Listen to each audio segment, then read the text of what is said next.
If you believe in God and you trust in His divine justice, writes in the comments, "My soul belongs to the light." Only those who truly have faith will dare to do it. There are names that resonate like forbidden echoes through the time. Names that are not pronounced out loud, not out of forgetfulness, but out of fear. One of them, perhaps even more disturbing, is Belial. He's not a fictional figure. He's not a simple fairy tale demon ancient. It is a being that appears in the oldest scriptures of the world, a spirit that has been feared, hidden, and deliberately silenced for centuries. But who? Was it really Belial? An angel banished by his pride, one of the first entities in rebel against him creator? Or perhaps a deeper, more ancient symbol, revealing something that the religions never wanted us to discover? This is not a video anyone... What you are about to hear has been buried under layers of spiritual censorship and institutional fear. The truths we will reveal here challenge the pillars of the traditional faith. Don't close this video. Stay until the end. If you believe in God, if you really feel that there is a battle between the light and the darkness, leave your like now and listen to every word I have to tell you. Because in the end, when everything is said, you yourself will decide if Belial was an enemy of the sky or a reflection of our own darkness. And I warn you, once you open this door, you won't be able to close it. This is the beginning of a journey towards the hidden, the sacred, and the forbidden. Before being feared as a demon summoned in rituals dark, Belial already existed in the ancient Hebrew scriptures. Not as an entity with a defined form, but as a force, a word loaded with meaning, capable of evoking everything that is corrupt, immoral, and rebellious against the divine will. In the Old Testament, the word Belial appears more than 20 times, not as a name only, but as a symbol of absolute perversion. In Deuteronomy warns against the sons of Belial, those who incite others to worship gods and lead the people astray of the sacred path. In Judges, they are the men of Belial who commit atrocities that provoke civil wars. In Samuel, it is used to describe the evil men who oppose God's anointed. But what you understand is that this word was not simply a form of spiritual insult. It was a declaration of moral warfare. Calling someone son of Belial was to accuse him of having been engendered by chaos, of being an enemy straight of the divine order. In Hebrew, Belial literally translates as worthless or without yoke, which it might seem like a simple criticism, but the background is much deeper. Without yoke does not only imply the absence of purpose, it involves the refusal to submit to any authority, even of the God himself. It is the exaltation of the ego on the obedience. With time, what began as a symbolic word was transformed into a concrete spiritual figure. And so, Belial went from being an idea to being an entity. But how occurred that transition? Who transformed that symbol of rebellion in a fallen angel feared by all Christianity? The answer is found in what came after, in texts that were excluded from the official Bible, and in grimoires where the names have real power.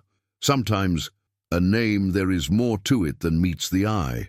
In the case of Belial, it is not just a demonic designation or a figure of evil.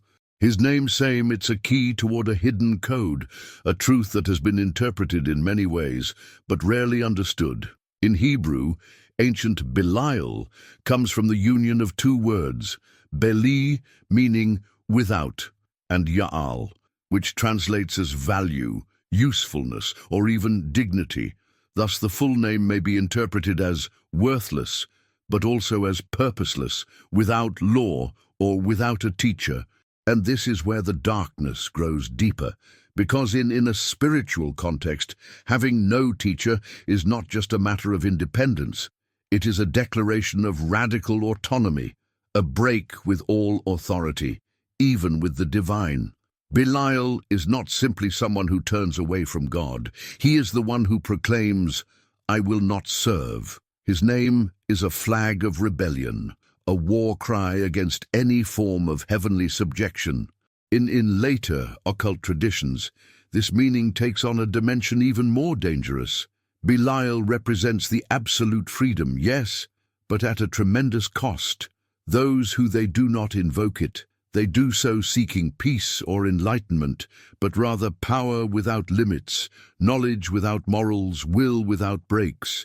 His name is not a label, it is a philosophy, and like every philosophy that questions the divine structures, attracts, fascinates, and destroys. So when someone pronounce he name of Belial, he is not calling simply to a demon, it is evoking an idea, that of a being who answers to no one, nor not even before God. But that idea soon became in a real being. And that is where the story becomes even more disturbing. For centuries, theologians have debated, was Belial an angel created by God who fell because of pride? Or is it more older than the same sky, an entity primeval born from the chaos before the creation? The tradition more orthodox Judeo-Christian associates with the fallen angels. In texts such as the Book of Enoch, an apocryphal work banned by the biblical canon, is described as some angels descended of the heaven to take human wives and teach forbidden secrets to the humanity. Although Belial is not explicitly mentioned among the Watchers, many occult scholars link with this heavenly rebellion. According to these interpretations, Belial was one of the first in rise up against the divine hierarchy, not by lust or curiosity like others, but out of conviction. His fall was not accidental, she was chosen. Others, more texts dark, especially within Gnosticism and medieval demonology, went even further. They claimed that Belial was not created by God, but emerged from the original chaos, a force that existed before the cosmic order imposed by the divinity.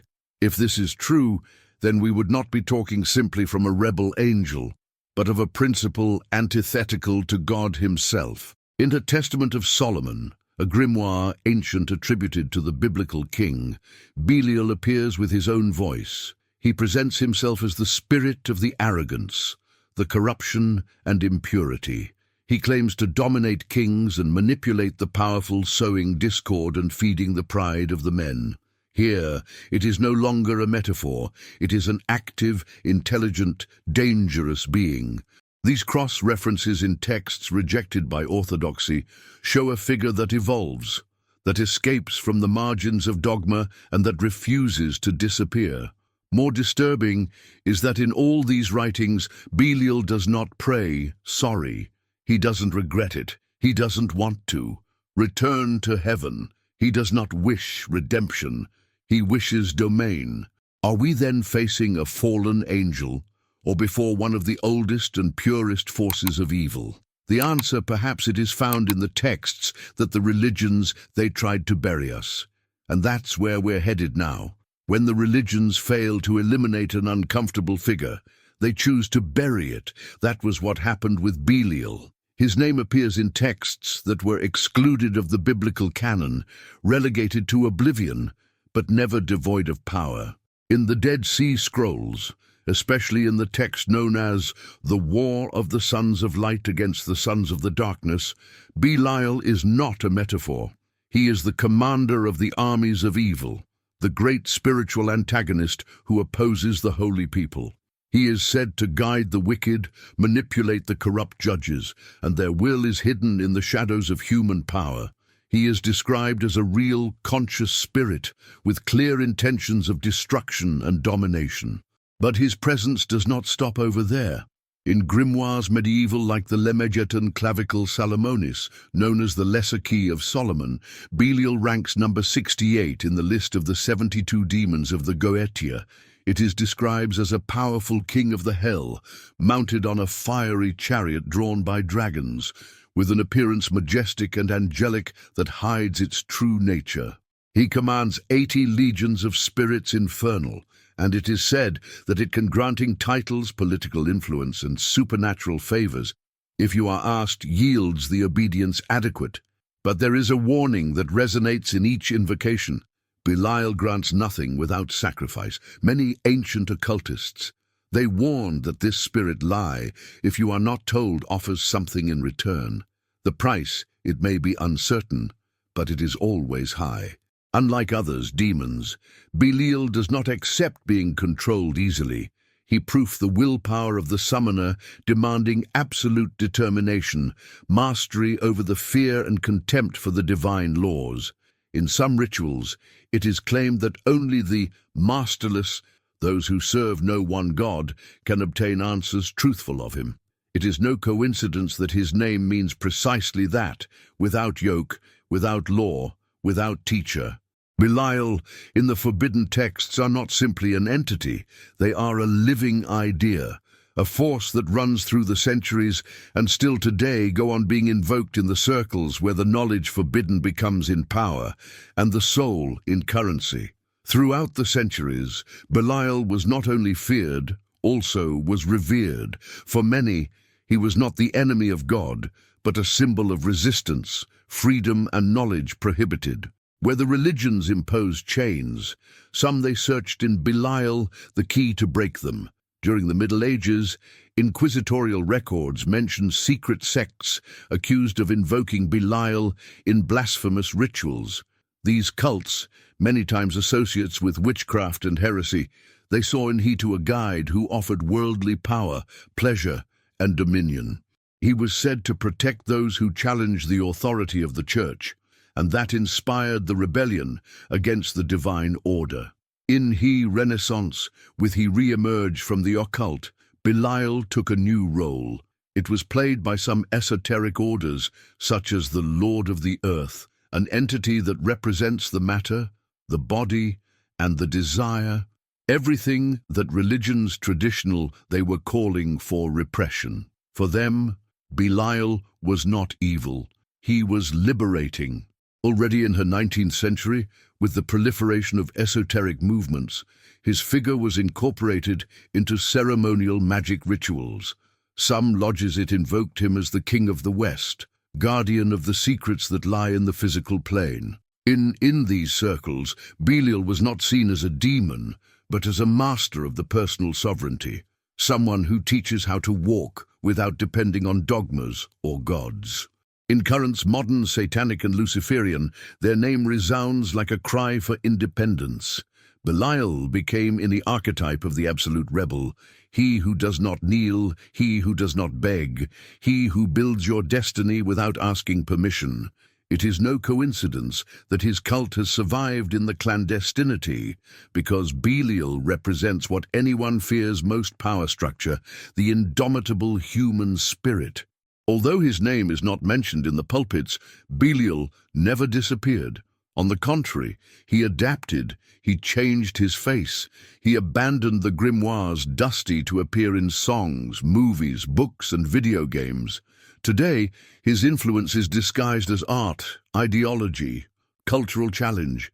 In the music, his name is whispered by bands exploring the occult and the transgressive, lyrics loaded with dark symbolism, hymns to the rebellion, and rituals scenic that evoke their presence in concerts where thousands Korean his name without really knowing who invoke. In cinema, Belial appears both as a demonic entity and as a symbol of corruption and decay. From horror films to psychological thrillers, his figure is associated with the collapse of the human soul, the seduction of power and loss of the moral control. But maybe his more disturbing influence is not in the fiction, but in the philosophy contemporary. Movements that preach the supremacy of the individual will above any divine law it take as an archetype.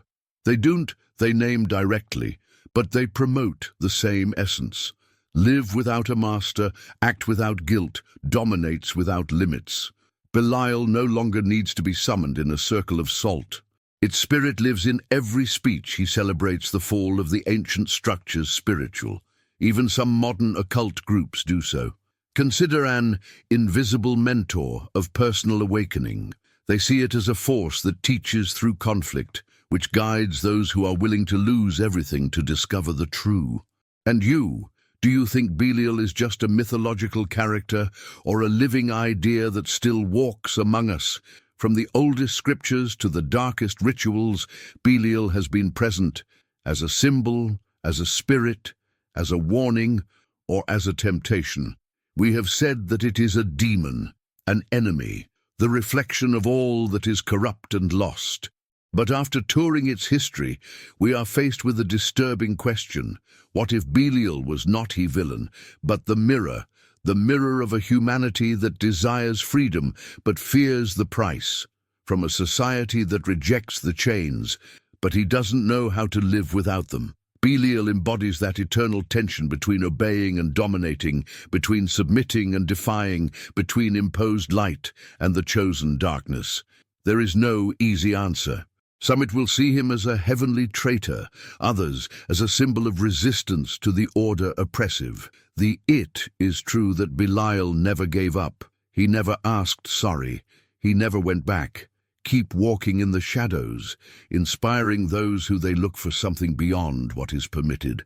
And now the decision is yours. Is Belial a threat to your soul, or the fire that awakens your conscience? Leave me your opinion in the comments. What do you think about this story? Do you think Belial was unjustly condemned, or that he represents the purest evil? And if this video made you think, share it with someone who is also looking for answers. Like it if you think in the battle between light and the darkness. And subscribe, because even remain many mysteries to be revealed.